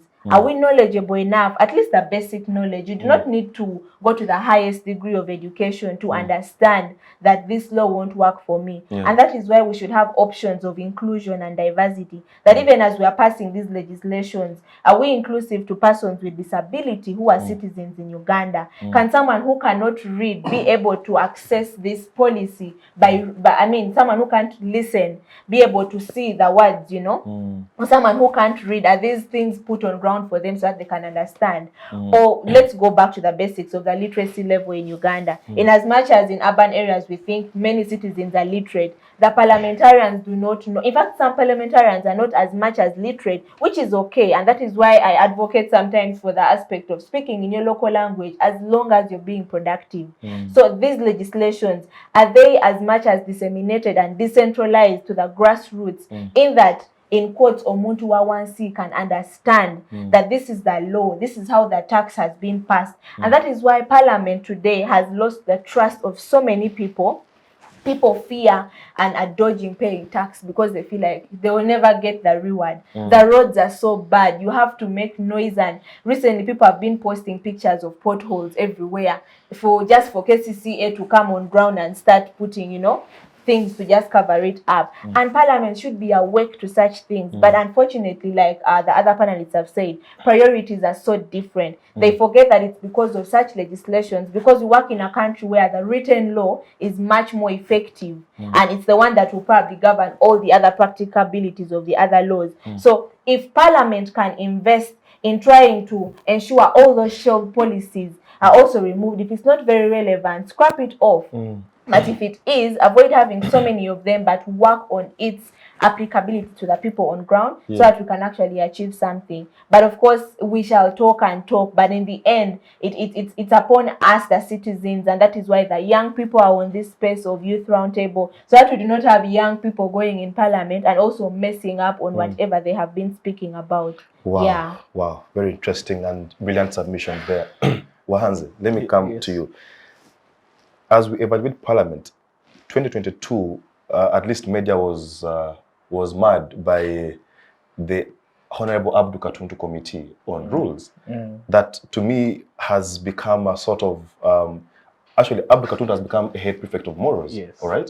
It is him who has been, you know, engaging with the likes of Honorable Zake, the likes of, and now Pastor Namuganza, you know, telling them what they did, annoyed the speaker. So I don't know if you evaluate parliament and its decorum to the entirety, but also going back to how, for example, the opposition side of parliament reacts towards each time they feel that issues are not being addressed. They've chosen at times to protest and to walk out of parliament. They've come in these shirts and all these things. But also the aspect that as we are talking about parliament, 2 members of parliament have been incarcerated for now coming to 2 years. So I don't know what kind of parliament are we looking at in terms of decorum, in terms of its membership, but also in terms of the whole moral question. Has it become a temple of morals? Thank you very much, Mr. Kidega. And that's a very pertinent question, because now there is, I want to start by giving you a philosophical point of view, and then I'll proceed to what the politics of the day is. In the book Republic, Plato writes, and he writes about a story called the Ring of Gyges. Now, this story is in form of his brother, who was narrating with Socrates, and they were having discourse. So now, in the Ring of Gyges, the test there was that a person and people lose their morality in the event that they do not have anything to get out of it. So there were 2 forms of morality. Now there is what they call intrusive morality, and then we have instrumental morality. That human nature only becomes moral or ethical because there is an instrument they want to obtain or they want to use it for. So now that brings me to the whole discussion of the parliament and what you call the headmaster of morals in parliament and all that. What is happening currently is it's exactly what Honorable David was saying. Sorry, Dr. David was saying, that it's a facade. Because now you're having this guy, the interests of the people at the top is what is being brought together. And I felt really broken when even up to now, the Honorable Segirinya and the Honorable what's his name? Alan Sowanyana are still incarcerated. That does not, by the way, reflect, because the opposition has been quite elaborate this time round as regards to legislation. I am looking at some of the statistics here. They had 3 private members' bills. They had 10 minority reports, 36 matters of national importance. That's a colossal sum for their efforts. And when you look at what is happening the other side, now there you begin questioning why we are having such very miniature issues coming into parliament, yet there are very more pertinent issues to discuss about. Now, such a thing as censuring, for example, censuring a minister, why would, they are saying rules, they are saying morals and all that. What I am seeing of this parliament is that there is a certain overload. Now, this overload is looking for ways to become the superior. And Hans Kelsen is very clear in the grand norm theory, talks about the sovereigns and all. So, because the moment you try to fight the overload, you bear the brunt. And that's exactly what's happening to the Honorable Persis Namuganza, what happened to the Honorable Zake, and that is bad. The moment the politics of persons begins, then we lose the whole picture of representation. And that's exactly my problem with the current parliament. But I'll not go without saying, what has happened in parliament, and their performance is being affected by these things. For example, the committees. When you look at the committees, for example, Kosasi, Joel Senyoni, tried a lot, done a lot of good work. Presenting the reports, nothing. The Human Rights Committee has been around the place talking about this and that, the arrests on people and even their own members.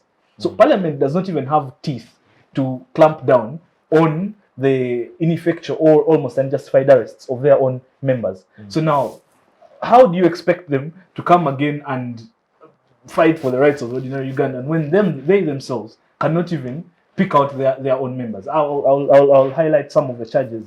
I'm not going to, but likely someone would say they're probably calling to something of the sort. But anyway, so it's a problem that needs, first of all, starts from what Isaac was saying, empowering Parliament. When you give Parliament power, you understand, then Parliament can be able to deliberate on pertinent issues. Okay, but I have to ask you, Remy, are you asking Parliament to override the process of investigation?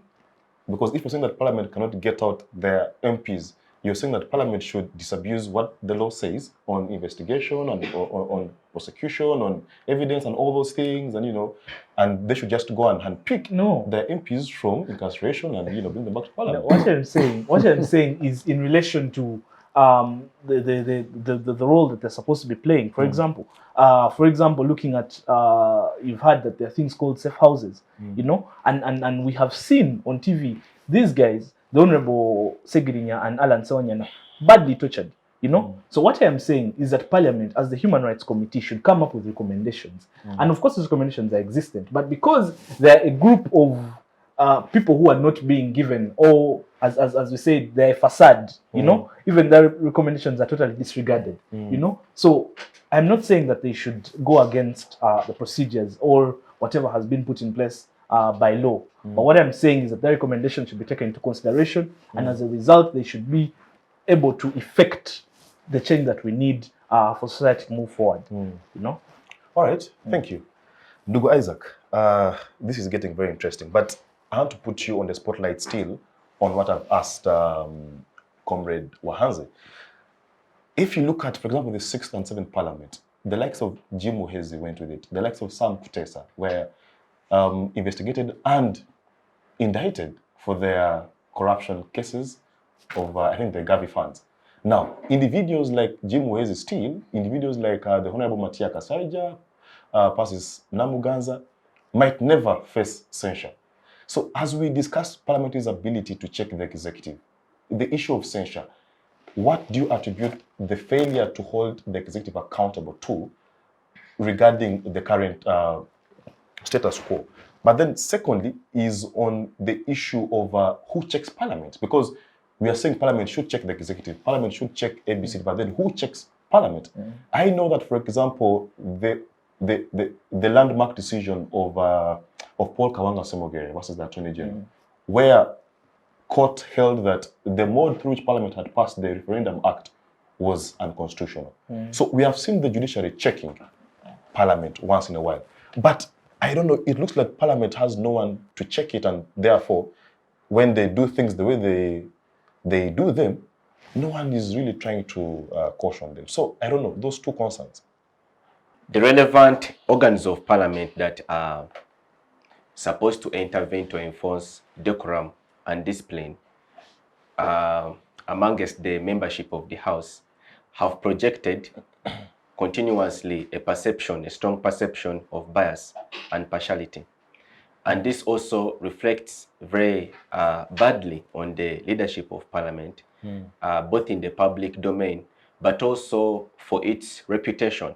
Because increasingly, it's apparent that all the cases that are presented to the Committee on Discipline and Rules of Parliament, that the Speaker seems to have some sort of vested interest in the matters as they are being adjudicated. This is very dangerous, number one, for justice, the dispensation of justice to the parties that are concerned, but also, secondly, on the promotion of democracy in a country, because if the Speaker of Parliament cannot be seen to facilitate a fair process with respect to enforcing discipline amongst the membership of the House, then it doesn't augur well. What would you expect, for example, of the other, organs of the other institutions of government, and then by extension the courts? So I think this is also part of the larger problem that we have as a country, where individuals, personalities have imposed so much pressure and force on institutions that they now personify them. So the individuals are the institutions per se. In Parliament, it's very apparent. You know the issues for which Zake's removal, ejection from the position of commissioner. We are quite, very trivial. If you have an opportunity to look at the charge sheet and also, examine that entire process, the defense, and then the things for which he was being ostensibly prosecuted for, you realize that all these grievances are actually very petty in the real sense. So the motivation was a political vendetta. that I've disagreed with you on a point of principle. It could even be personal, but then why should it impact on a person's ability to execute the office of their mandate for a very high and prestigious institution like our parliament? So therefore, for me, I think this is also still largely a problem of our lack of consciousness as a people, firstly, but also as an institution to appreciate democracy and its other accruing benefits. Then to the point of who holds parliament responsible.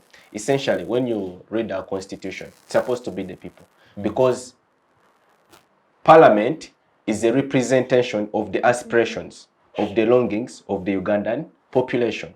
So it is in parliament that our voice is heard, that our most pressing needs are addressed.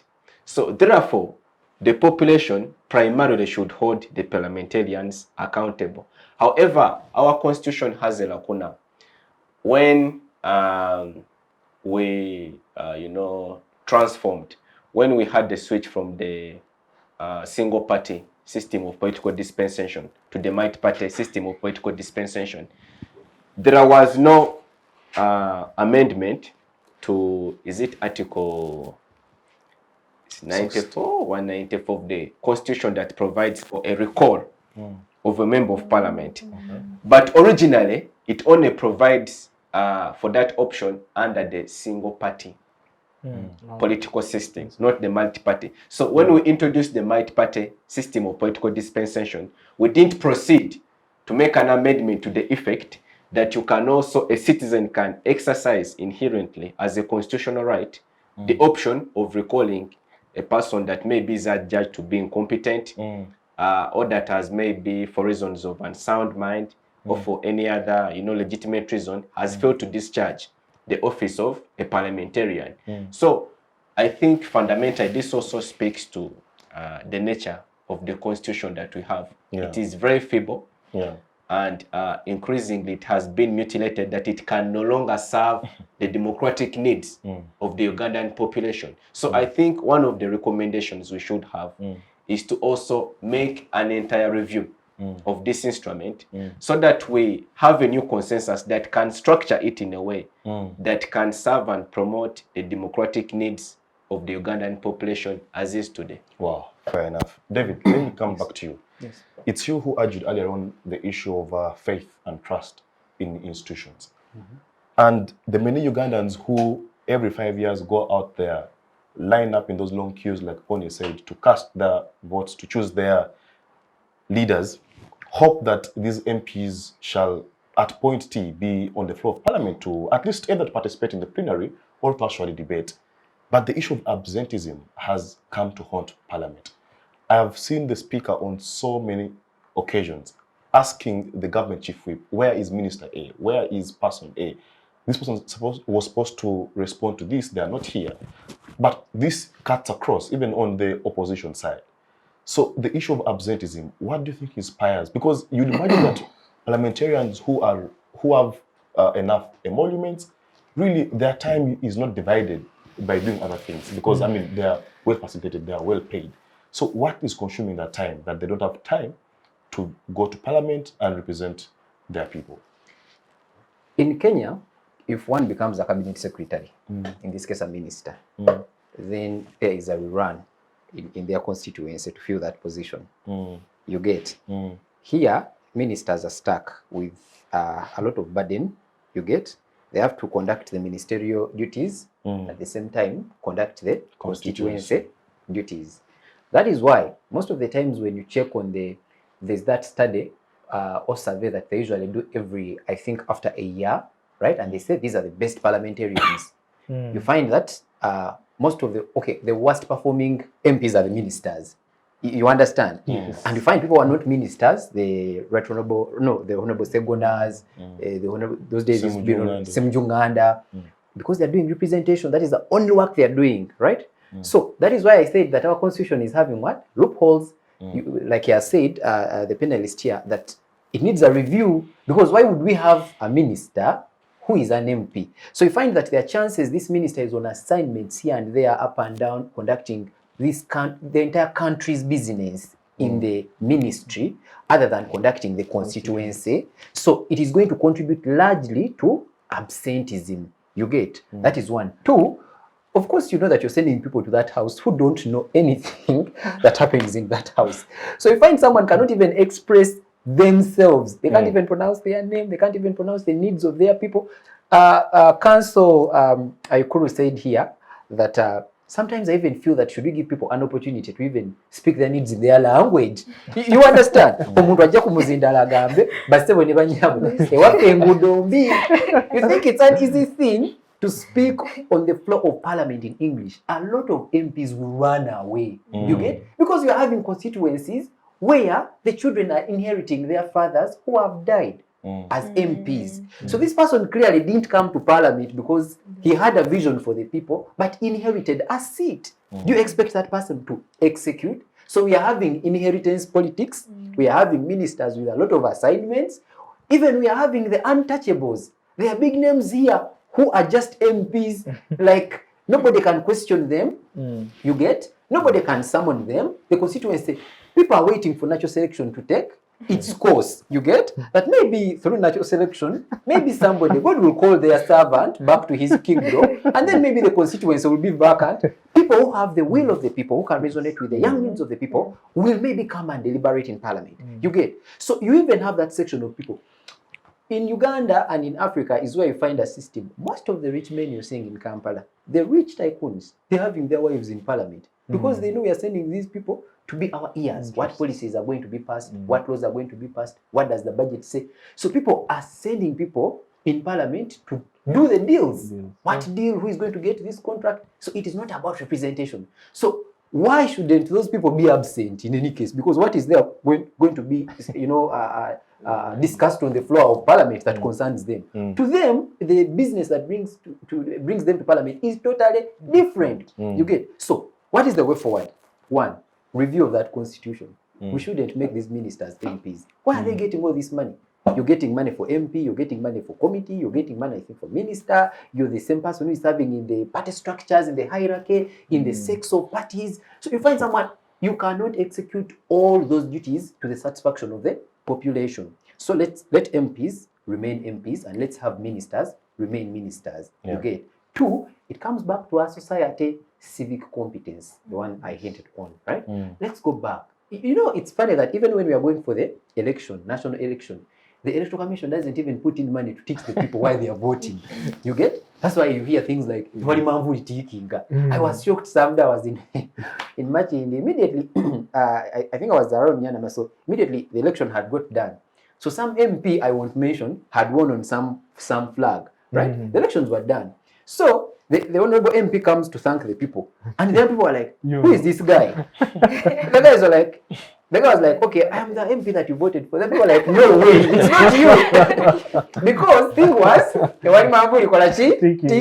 it happens in bus, right? In NRM, in FDC, there are constituencies we know in this country that they are for yellow, they are for blue. People don't even question what kind of leader we are sending. It is just that ewali manvuli, ewali basi, ewali FDC, enunkumbi, DP, you get? So the Electoral Commission has to invest in teaching the people that you're sending leaders who are going to determine policy, who are going to determine new lives, education, health, housing, everything for the next 5 years. So that people can feel that, if I'm taking this sugar of 2,000 shillings, if I'm taking this 1,000, maybe this is the money I'm going to stop at forever. We shall never again make demands from these people. So, as I conclude, the absenteeism should be solved by all those things that we have shared above, right? And I think again, they are constructing parliament. That space is very small. They're enlarging that space because we are not mining this, but practically people cannot fill in that space. So I think the local company is constructing the rest of the house. And again, there should be punishment to absenteeism. I last knew when being absent, I think for about 13, 12 times, it's when you attract penalty. They should deny people allowances. When you don't come, let government cut your salary. Actually, I think what leader was it in Kenya or in Tanzania, where there was a proposal that an MP should be only paid the times they attended the parliament, right? But again, we should even change and say only the times you appeared on the Hansard, you should get paid. Why are we paying people free money? What are they doing? So there should be punitive measures. Yes, to there should be a upset punishment attached and rewards attached to representation. Very good recommendation right there. Thank you, David. Poni, as we wrap up this conversation, the issue of has Parliament become a practicing playground for succession politics? Because there is a by-election coming up in Sierra County where we saw the Deputy Speaker of Parliament going there to endorse the son to the former Member of Parliament, and many other constituencies here and there. So as the country is anticipating the bigger succession question at a much more higher level, is Parliament being used now as the practicing field to see, okay, does it work? Does it not work? So if I'm to borrow from the words of David, is Parliament becoming a playground, a testing ground, a prototyping lab for succession politics?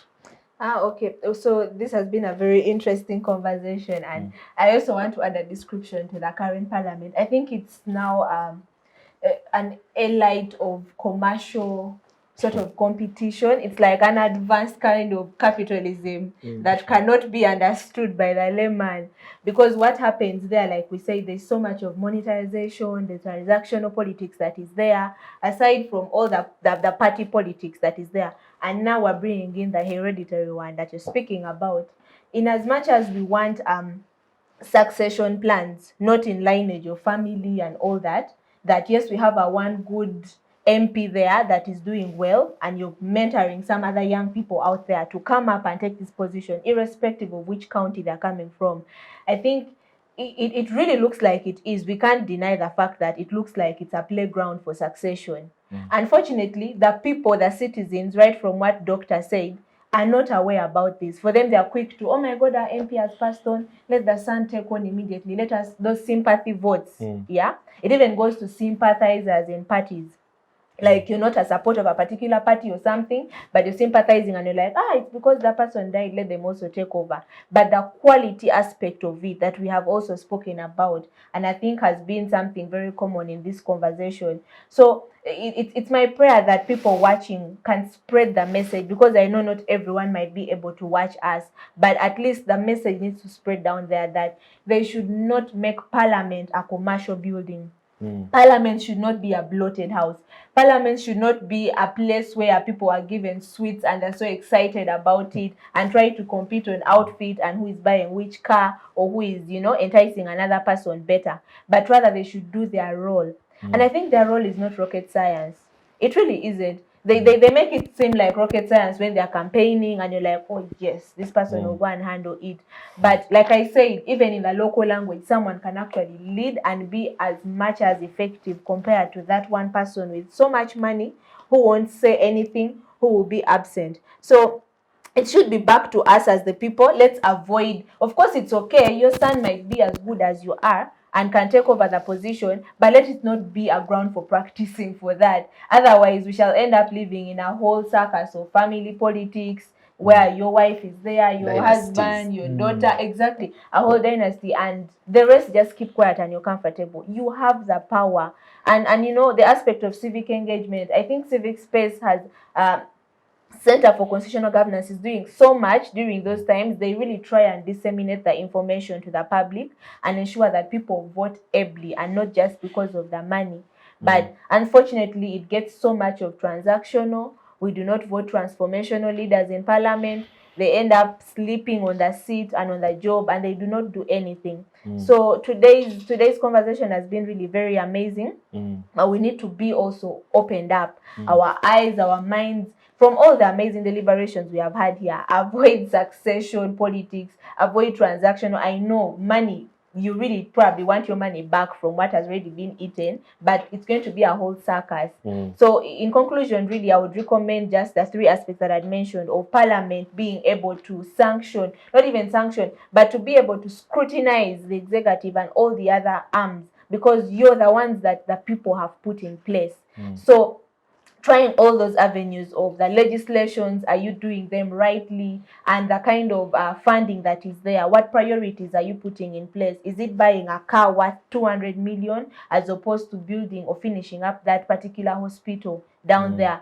Surprisingly, now most of their children are not even studying in the country, or when they fall sick, they're quick to flying out, and yet when they're told to go to the same services were given, they shun from that. So we should avoid the whole circus, because we know the problem, we know the reality. So citizens need to speak up, avoid sitting back, being keyboard warriors and being the meme lords that we are known for as a country. I think it's high time we take up the matters that are very serious and actually stand by it without fear, because parliament is a gateway to democracy, to social justice, and so many other things for the nation. Unfortunately, it also ashames the entire executive if the parliament doesn't perform, because a president cannot ably say that they are very proud of leading a country if your own constitution is down the drain. Yeah. Wow, thank you. Wahanze, lastly, just two things. There are proposals, or I mean, I've heard in the corridors that should we move from the presidential to parliamentary system where the parliament gets to elect, for example, the head of state? Where would that proposal, should it, I mean, get its way to be formally legal? Where would that leave us as a country? Then lastly is that the question around the parliamentary leadership and the mode through which it is elected. There are also undertones I've heard saying that why can't the people be the ones to elect the Speaker of Parliament and not the MPs? But also, what you think about the convention, the practice of, for example, the NRM? You know, you serve as Deputy Speaker for 2 terms, then they elevate you. I mean, someone who saw, I think, Edward Sekandi as Deputy Speaker of Parliament could envisage that he would become Speaker eventually. So even for example, someone like Thomas Tayeba, people already think that he will be Speaker someday. So those such conventions, have they come to haunt Parliament? Thank you very much. Now, they have the panelists have discussed at length the effects of having populated parliament that is bloated, and I'll highlight something that's very, very important, even to answer your question, because there's something they call gerrymandering, and that's exactly what the establishment has continuously done. Now, when you have gerrymandering, you're going to have someone getting a sub-district and making a district out of it. You understand? And that's exactly what the debate was during the COVID. Members of parliament were saying, no, we cannot have such. The section of members of parliament were having those debates, and they were saying that this is what they are doing, and this is what was being done even in the Obote regime and all those other regimes that have probably adopted a similar face, you know. So I think what will happen when we have members of parliament voting for the president is that, because it is a political strategy to gerrymander, you understand, of course you pay back what has been given to you, and probably you'll have the person who gave you that power getting back the same power in the same vein. Now, another thing that I think is very, very important, you are asking about how so my opinion on the idea of members of parliament voting the president. Society, African communities, especially Uganda, are largely very basic, and because you have a very basic community, you have very basic interests. So the parliamentarians you see today are not any different from the electorate, just because they have buttered, their side of bread is buttered, and because they can afford an SUV, they can afford a medical medical trip outside, you know. So it's not any different. So until we go back to reset, and that's the call I'm making to the youth out there. It's the call I'm making to each and every individual, every Ugandan who is patriotic and who is not, to become, because we need to re-strategize our politics, because politics is what runs almost every single thing in our lives. So I really think that shouldn't happen, because it will make the situation even worse.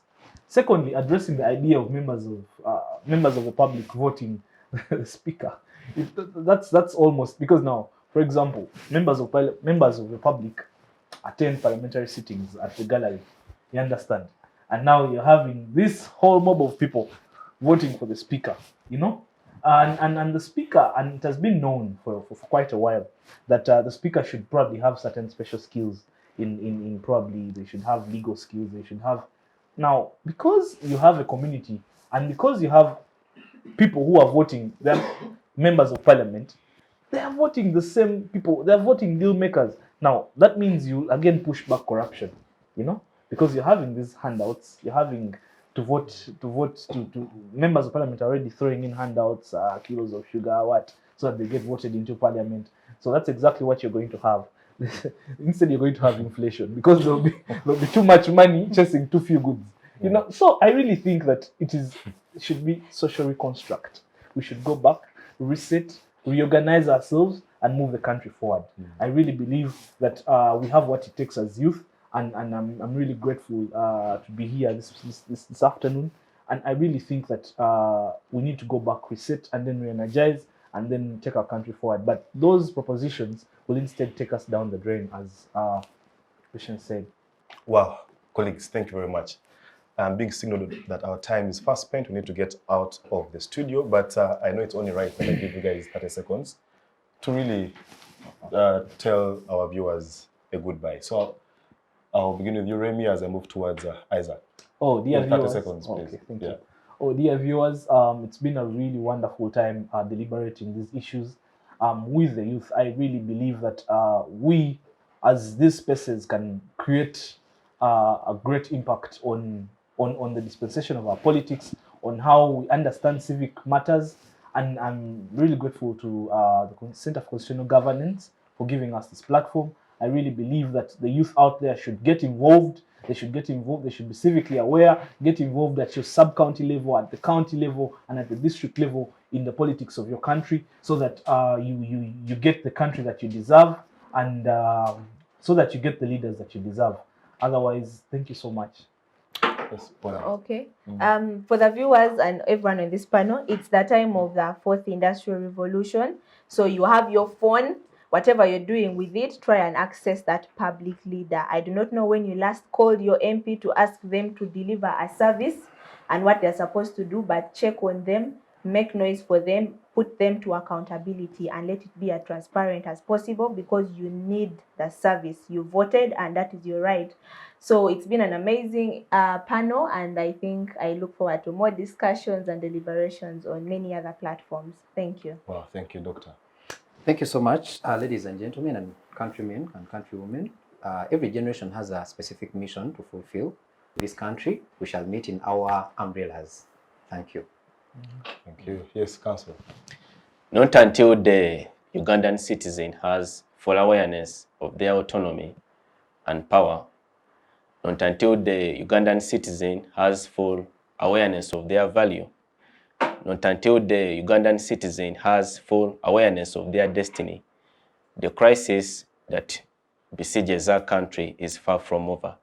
Therefore, the collective charge for all of us as citizens is to be fully conscious of the developments as they happen in our country, and to participate in all processes aimed at contributing and constructing a better society for all of us. I want to thank you, Ndugu Kidega, for this opportunity once again. And to our esteemed viewership, thank you for being very active participants. Thank you. Wow, what more can I say to add to that? But just to thank you guys all, Comrade Isaac, Comrade David, Comrade Poni, and of course, Comrade Wahanze, for sparing the time to be on this week's episode of the Youth Roundtable.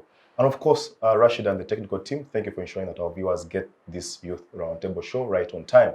Well, I'm only a moderator, but I think the opinion that I can give you to wrap this up are the words of the late Reverend Desmond Tutu, who said that in whatever you do, in wherever you are, just do right. Eventually that right shall overwhelm the world.